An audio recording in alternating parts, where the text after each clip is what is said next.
هو انت ما تعرفيش؟ مش انا اتجوزت دليده؟ تتصدم. نعم، اتجوزت مين؟ اتجوزت دليده.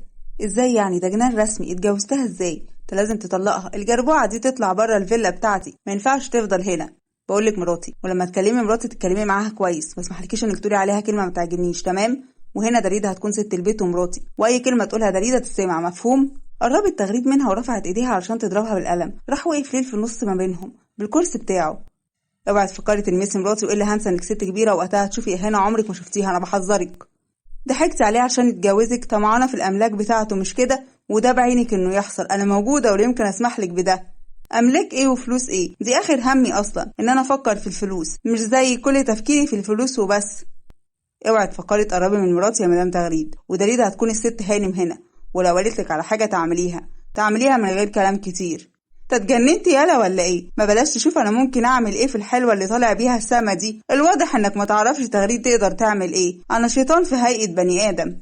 من غير ما تقولي، معروف انك الشيطان بعينه، ده حتى الشيطان هياخد اجازه شهر بحاله، وانتي لا، ما ينفعش تتسلسلي معاهم. سميحه ودليده كتموا صوت ضحكتهم بالعافيه، لكن دليده ما قدرتش تكتم وراحت ضحكت بصوت عالي. مش قادره يا ليل، الجامده دي. تغريد بصت لهم بغيظ وراحت تغريد قربت ومسكت دليده من ايديها جامد. اوعى ايدك دي من عليا، يلا بره الفيلا، وانا بقى هخليه يبعتلك ورقه طلاقك. اوعي سيبيني بقولك. سيبيها، ما تخلينيش افقد اعصابي عليكي. الواضح انك نسيتي ليه لما بيتعصب ممكن يطلع منه ايه ويعمل ايه. كانت ماشيه بدليده علشان تطلع دليده بره الفيلا. قرب ليل بالكرسي المتحرك منهم وراح خبط تغريد بكرسي المتحرك لدرجه تغريد وقعت على الارض. فرحوا فيها دليده وسميحه. سوري يا مدام تغريد، اصل العاجز ما بيعرفش يدافع عن نفسه، صح؟ تعالي يا دليده. قربت دليده منه ووقفت جنبه وهو مسك ايديها. كل اللي هنا اسمعوا. قربوا طقم الخدم كلهم. دليده تبقى مراتي، واي حاجه مدام دليده تطلبها منكم تعملوها، مفهوم؟ دليده بقت هانم البيت وهي اللي تقول اي حاجه عايزاها. بصت تغريد ليهم بغل وكراهيه وقامت من على الارض. انت مش قد وقفتي. هو انت نسيت انك اخرسي. اوعك تقولي ولا كلمه، فاهمه؟ الهانم ما تعرفش مش كده؟ يا حرام، ضحكت عليها. طب حلو، مش محتاجة أخرب ما بينكم، علشان كده قريب العلاقة هتتخرب. دليده بصت لهم باستغراب لكن ما اهتمتش الكلام تغريد. مالكيش دعوة بينا، مش هتتهنى بيها يا ليل، مش هتعيش مبسوط ووعدك بده، وهتشوف اللي هيحصل في الأيام الجاية يا ليل. وانت رايحة تتجوزي عاجز يا هبلة، اهي يا اختي هتتحسب عليكي وخلاص، وهتطلقي وانت زي ما انت، نمك بس يتكتبلك مطلقة وانت لسه أنسة يا حرام. دليده قربت منها وسندت ايديها على كتفها. اسكتي، هو انت ما تعرفيش مش انا وليل جوازنا حقيقي وكل حاجه فيه حقيقيه زينا زي اي زوج وزوجه، والله ما حد عاجز غيرك يا وليه يا قرشانه، وتحكمي عليه ليه بقى؟ كنت معانا بس احب اطمنك على ابن جوزك زي الفل قوي كمان. بصت لها تغريد بغل وتزق ايد دليده اللي سند عليها، وسميحه فرحت من كلام دليده ووقفتها في وش تغريد. وراحت دليده قربت من ليل. يلا يا حبيبي علشان نطلع نرتاح، اصل احنا تعبانين جدا محتاجين راحه. دادا بيطلع لنا الاكل على فوق، اصلنا عرسان بقى وكده. عينيا يا حبيبتي. وراحت دليده خدت ليل وطلعت بيها على فوق، وقربت سميحه من تغريد. حرام يا تغريد، اتجوزوا شفتي؟ ما تفرحيش قوي كده، هو انت ناسيها ولا ايه؟ بصت لها سميحه بغضب. اوعى يا تغريد، مثير الحياه تبان، ما تفرحيش بابنك قوي كده. ده هفرح وقوي كمان يا تغريد. راحت تغريد دست على رجل سميحه جامد بالكعب اللي هي لابساه. انت مش قدي، ما تحاوليش تقفي في وشي زي مرات ابنك، انت مش زيها يا سميحه، انا كسرتك. سميحه زقتها بعيد عنها. قوتي رجعت من تاني يا تغريد، ولسه قوتي هترجع اكتر واكتر. مشيت سميحه من قدامها، دخلت المطبخ وهي بتجهز الاكل ليهم بكل حب وهي مبسوطه. وعند ليل في الاوضه كانت دليده بتغير له هدومه وبصت لليل. هو ينفع اعرف تغريد كانت تقصد ايه بكلامها يا ليل اللي معرفوش؟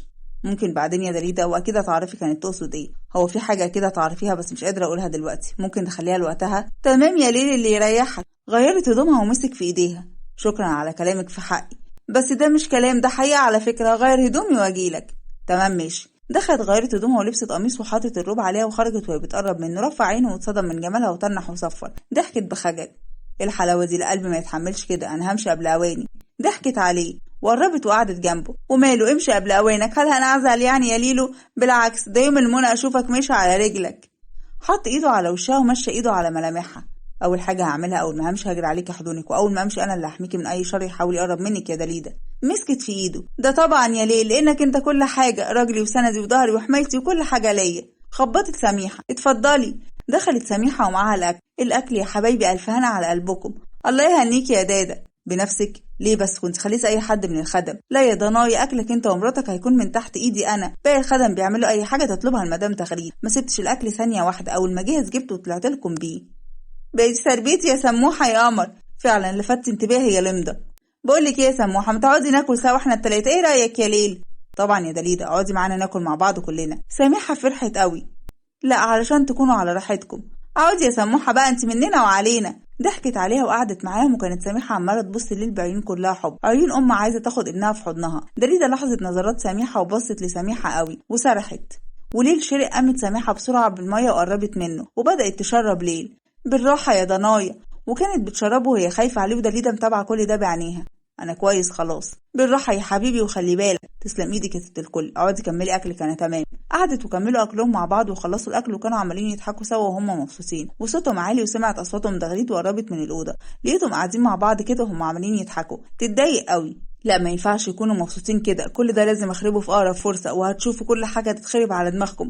لا يمكن اسمح لكم تكونوا مبسوطين، هدمركم على الاخر. ونزلت على تحت وهي متعصبه، وراحت قامت سميحه وطبطبت على كتف دليده. شكرا على كل حاجه. على ايه يا طنط؟ على كل حاجه بتعمليها يا بنت الاصول. عايزه اشوف اهلك علشان اقول لهم برافو عليكم على تربيتكم ليها، وانكم طلعتوا بنت سويه نفسيا. ليه البص لدليده بحب؟ عندك حق يا ست الكل، هم طلعوا احسن بنت في الدنيا كلها. دليده تفرح من كلامهم. شكرا على كلامكم الحلو ده، بصراحه مش عارفه اقول لكم ايه. ده حقيقي يا بنتي، ربنا يهدي سركم، ويلا هاتولنا اطفال حلوين زيكم. يوم المنى لما اشيل عيال ليل في حضني، وزي ما ربيتك انت وانت طفل هربي عيالك كمان. شكرا يا دادا على كل حاجه بتعمليها ليا، بتعملي حاجات امي نفسها ما عملتهاش معايا، وقربت وسابتني لوحدي، وانت هنا من وانا لسه بيبي ما خرجتيش من الفيلا نهائي. ظهر عليها الحزن لما اتكلم على امه كده. بصت دليده لسميحه وشافت غيرات تعبير وشها واستغربت، بس ما كانتش فاهمه مالها. خرجت سميحه بصينيه الاكل بره وسابتهم سوا، ودليده خدت ليل على التوريت غسلت له ايده ووشه واسنانه، وكان عمال يبص لها وهو بيضحك. ولا كانك امي، انا امك الصغننه. احلى ماما دي ولا ايه؟ خرجت بيه قعدته على السرير وجابت له العلاج. يلا الدواء عشان تخف بسرعه يا كتكوتي. كتكوتك والله عيبه في حقي، على اخر الزمن بقيت كتكوت وكل حاجه كمان. اوعى يكون مش عاجبك كده ازعل على فكره، انا اقدر. وخد العلاج وراحت دخلت في حضنه. مكاني لو سمحت، ده خلاص، ده كده كده مكانك. وفضلت تبصله هو كمان. عايزه افضل ابصلك على طول. وانا كمان يا دريده. وبس دماغها وهي كانت مبسوطه وحضنته اكتر، وناموا هما الاتنين بسعاده. وكانت تغريده هتتجنن من جواز ليل من دليده. اتجوزها ازاي؟ يتجوزها كده؟ ما خطرش على بالي يتجوزها، بس نقول ايه، ابن الوز عوام، عمل زي ما ابوه عمل واتجوز خدامه. العيله دي بيعجبها الخدامين ولا ايه؟ وكانت بتفكر تعمل ايه؟ هي اللي هتعرف توقف المهزله دي اللي بتحصل كلها. ماشي افرحوا شويه على ما انا اجهز فراقكم للابد وخروجك من هنا يا دليده. وكانت عماله تفكر وتخطط، وعند سماحه في الاوضه كانت ماسكه صورتها هي وحسن. شفت اخره حبنا عمل فينا ايه يا حسن؟ دمرنا نفسنا. ابني بيكرهني، ابني شايفني اسوأ ام في الدنيا كلها، وانا قضيت حياتي كلها تحت رجله وعلشانه. بتوجع قوي لما بسمع كلامه عني. ونزلت دموعها. دفعت تمن حب ليك غالي قوي، دفعت عمري كله بهدله بسبب حبي ليك يا حسن. يا ريتني محبتك ولا قبلت اتجوزك، ما كانش هيحصل فيا كل ده. بس عارف لما كنتش اتجوزتك ما كانش هيبقى فيه ليل. وسرحت وهي بتفتكر كل ذكرياتها مع حسن. ونرجع فلاش باك. كان قاعد في الجنينه حسن على اللابتوب بيعمل شغل، وقربت منه سميحه. عملت لك حاجه تشربها مع سندوتش، انت شغال من بدري ومحتاج تاكل حاجه تشغل قلبك. تسلم ايدك. حطت الحاجه قدامه وجت تدخل مسك ايديها. حسن بتعمل ايه؟ حد يشوفنا وقتها ابوك لا يمكن يسكت. شدها وقعدها جنبه. وحشتيني قوي يا سميحه، قدامي مش قادره املي عيني منك، قدامي مش قادره اكلمك. تصبح على خير يا حسن. سميحه انا عايزك وبحبك وانت عارفه ده كويس، وقلت لك عايزه اتجوزك، ومن وقتها وانت عماله تهربي مني. انا عايزه اتجوزك يا سميحه. مش هينفع يا حسن، انا من عالم وانت من عالم تاني خالص، كل واحد فينا من وادي، محدش يقبل. ابوك ذات نفسه مش موافق. قلت لك نتجوز على مقنعه يا سميحه، انا مش عايزك تضيع من ايدي. قامت وقفت. ما ينفعش، وشيلي الفكره دي من دماغك خالص. قام حسن وقف قدامها. انت مكتوبه ليا فاهمه، ولا يمكن تكوني الراجل غيري. حضنك ده ليا انا بس يا سميحه، انسي فكره تكوني مع غيري دي. ارجوك يا حسن كفايه وابعد عني وانساني خالص. مفيش الكلام ده، عمره ما يحصل ابدا. انا بحبك ومش هسيبك. قربت تغريد. في حاجه يا سميحه واقفه كده ليه؟ لا ابدا، كنت بديله الطلبات اللي طلبها مني عن اذنكم. دخلت سميحه تجري على جوه، وقفت قدامه تغريد وبصت له بغضب، لكن سيطرت على نفسها. تيجي نقعد مع بعض نتكلم شويه يا حسن؟ مش فاضي والله، عندي شغل كتير قوي يا تغريد، عن اذنك. خد اللاب والحاجه ودخل على جوه، وضربت الارض برجلها بغضب. مش هتكون لحد غيري يا حسن، انت ملكي انا، وانسى فكره تكون مع الخدامه دي، حتى في احلامك مش هيحصل. ونرجع من الفلاش باك. نزلت دموعها. حاولت كتير امنع نفسي عنك، لكن ما قدرتش اعمل ده، وكنت باجي لحضنك في كل مره، واخرتها ايه يا حسن؟ حضنت الصوره بحب. وحشتني قوي انت كمان يا حسن. وكانت حزينة على كل اللي بيحصل فيها بالشكل ده، وحياتها كلها اتشقلبت. ومر يوم عليهم بشكل طبيعي وعادي من غير أي أحداث تانية. وكانت داليدا كل شوية تغيظ في تغريد، وكانت تغريد خلاص هتتجنن من داليدا. وكانت داليدا مهتمة بكل حاجة وكمان بشركة ليل، لأنها عايزة توقف الشركة على رجليها، ويوميا كانت بتروح الشركة. مرت الأيام سريعا ومفيش أي حاجة حصلت جديدة، وكان خلاص ليل هيبدأ يعمل جلسات العلاج الطبيعي. وداليدا كلمت جدها عشان تأكد عليه الميعاد. وكانت النهاردة أول جلسة من جلسات العلاج الطبيعي. قربت ليل منه. يلا عشان نبدأ خطوة جديدة في العلاج يا ليل.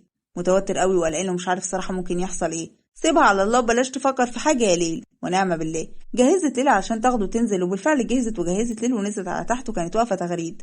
على فين العزم؟ أظن مالكيش دخل، واحد ومراته خارجين. ايه دخلك يا مدام تغريد؟ مالكيش في انك تسأليني رايح فين وجاي منين. يلا بينا يا دليدة. يلا يا ليل. خرجت قربت دليدة من السواق. جهزت العربية؟ يا ست هاني. طب يلا ندخل ليل العربية. ماشي. حطوا ليل في العربية وركبت جنبه ومسكت في ايده وطمنه، وراحوا فعلا على المستشفى ودخلوا مكتب مهاب. ونرجع عند تغريد. انا لازم اعرف هي بتاخد ليل وبتروح بيها على فين. متأكدة انهم بيعملوا حاجة.